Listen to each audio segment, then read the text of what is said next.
Assalamualaikum warahmatullahi wabarakatuh. Saudaraku semuanya, kali ini akan saya sampaikan konten dengan judul Fadilah Al-Quran. Dalam kitab sahihnya Imam Al-Bukhari meriwayatkan sebuah hadis dari Utsman bin Affan radhiyallahu anhu bahwa Rasulullah shallallahu alaihi wasallam bersabda, "Khairukum man ta'allamal Qur'ana wa 'allamah." Sebaik-baik kalian adalah orang yang belajar Al-Quran dan mengajarkannya. Jika kita belajar untuk diri sendiri itu hal biasa. Yang utama adalah belajar agar kita bisa mengajarkannya. Yang kedua, fadilahnya membaca Al-Quran seolah sama dengan orang yang memiliki harta kekayaan. Diriwayatkan seorang sahabat mau melamar pasangan namun tak punya apa-apa, bahkan cincin besi pun tak punya. Ketika Rasul tahu dia sudah hafal surat Al-Baqarah, maka diperintahkan mengajarkannya 20 ayat kepada pasangannya sebagai mas kawin. Hadis ini kadang ditafsirkan kurang tepat, memberi mas kawin kitab Al-Quran, padahal yang benar adalah mengajarkan ilmu Al-Quran. Yang ketiga, hadis Ibnu Majah yang artinya dari Abu Dzar, ia berkata, Rasulullah Shallallahu alaihi wasallam bersabda, "Wahai Abu Dzar, kamu berangkat di pagi hari lalu mengajari satu ayat dari kitabullah, lebih baik bagimu daripada kamu melakukan sholat 100 rakaat dan kamu berangkat di pagi hari lalu mengajarkan salah satu bab dari ilmu, baik diamalkan atau tidak, lebih baik darimu daripada kamu melakukan salat 1000 rakaat." Hadis riwayat Ibnu Majah. Padahal jika kita hitung salat sunnah yang dianjurkan rawatib hanya 12, tahajud hanya 11. Jika dijumlah masih belum ada 100 rakaat. Ini disebabkan jika kita salat sunnah pahalanya hanya untuk diri sendiri, sedangkan mengajar ilmu bisa mengubah orang lain. 4. Melampaui harta lain jika Al-Quran dibaca dalam salat. Abu Hurairah radhiyallahu anhu meriwayatkan bahwa Rasulullah shallallahu alaihi wasallam bersabda, "Maukah salah seorang dari kalian jika dia kembali ke rumahnya mendapati di dalamnya 3 unta yang hamil, gemuk serta besar?" Para sahabat menjawab, "Iya." Rasulullah Shallallahu alaihi wasallam bersabda, "Salah seorang dari kalian membaca 3 ayat di dalam salat lebih baik baginya daripada mendapatkan 3 unta yang hamil, gemuk dan besar." Hadis riwayat Muslim. 5. Dianggap keluarga Allah. Sabda Rasulullah Shallallahu alaihi wasallam, "Sesungguhnya Allah mempunyai keluarga di antara manusia." Para sahabat bertanya, "Siapakah mereka ya Rasulullah?" Rasul menjawab, "Para ahli Al-Quran. Mereka lah keluarga Allah dan hamba pilihan." Hadis riwayat Ahmad. Yang nomor 6 yaitu kita boleh iri kepada Al-Quran. Dari Ibnu Umar radhiyallahu anhu berkata bahwa Rasulullah shallallahu alaihi wasallam bersabda, "Tidak diperbolehkan hasad, iri hati kecuali terhadap 2 orang. Orang yang dikaruniai Allah kemampuan membaca atau menghafal Al-Quran, lalu ia membacanya malam dan siang hari, dan orang yang dikaruniai harta oleh Allah, ia menginfakkannya pada malam dan siang hari." Hadis riwayat Bukhari. Jadi di sini yang boleh diirikan adalah amalan mereka, bukan kekayaan mereka. Bukan berarti kita tak boleh mencari harta yang banyak, karena meninggalkan generasi keluarga yang kuat itu juga perlu. Yang ketujuh yaitu pahalanya dilipat gandakan 10 kali. Abdullah bin Mas'ud radhiyallahu anhu berkata, Rasulullah shallallahu alaihi wasallam bersabda, "Siapa yang membaca 1 huruf dari Al-Quran, maka baginya 1 kebaikan dengan bacaan tersebut. Yang 1 kebaikan dilipatkan menjadi 10 kebaikan.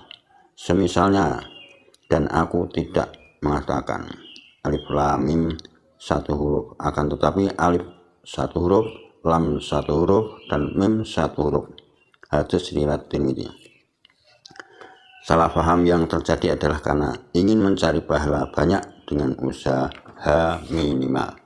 Ada yang membaca Al-Quran dengan sangat cepat agar banyak huruf. Ada hadis yang mengatakan bahwa membaca Yasin sama dengan 10 kali membaca Al-Quran.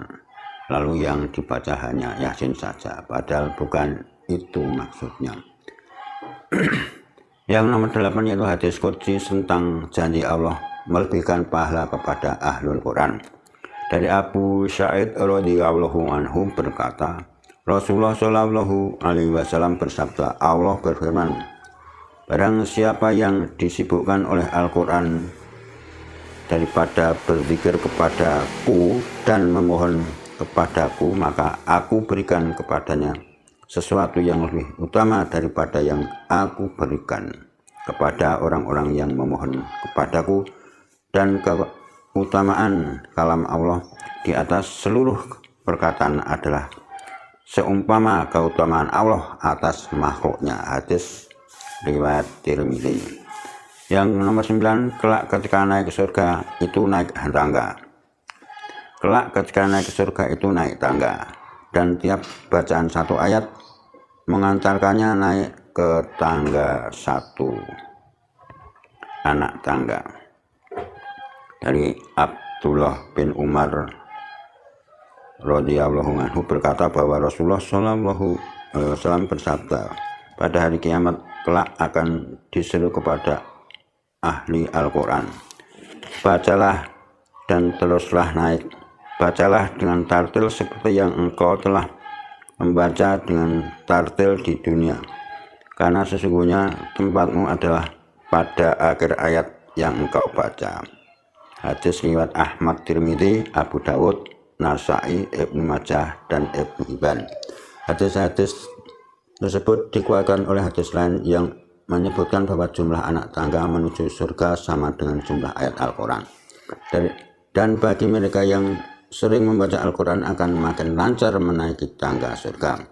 Yang nomor 10, yang hafal Al-Quran menjadi imam sholat. Dari Abu Sa'id Al-Khudri katanya Rasulullah Shallallahu alaihi wasallam bersabda, jika seseorang bertiga, hendaklah salah seorang di antara mereka menjadi imam, dan yang paling berhak menjadi imam adalah yang paling bagus bacaan Al-Qur'annya. Yang 11 yaitu ibaratnya seperti buah yang enak dan harum. Dari Abu Musa al-Asy'ari berkata bahwa Rasulullah Shallallahu alaihi wasallam bersabda, perumpamaan seorang mukmin yang rajin membaca Al-Quran adalah seperti buah al-atrujah, aromanya wangi dan rasanya enak. Perumpamaan seorang mukmin yang tidak membaca Al-Quran adalah seperti buah tamar kurma, tidak ada aromanya namun rasanya manis. Perumpamaan seorang munafik namun ia rajin membaca Al-Quran adalah seperti buah rayhana, aromanya wangi namun rasanya pahit.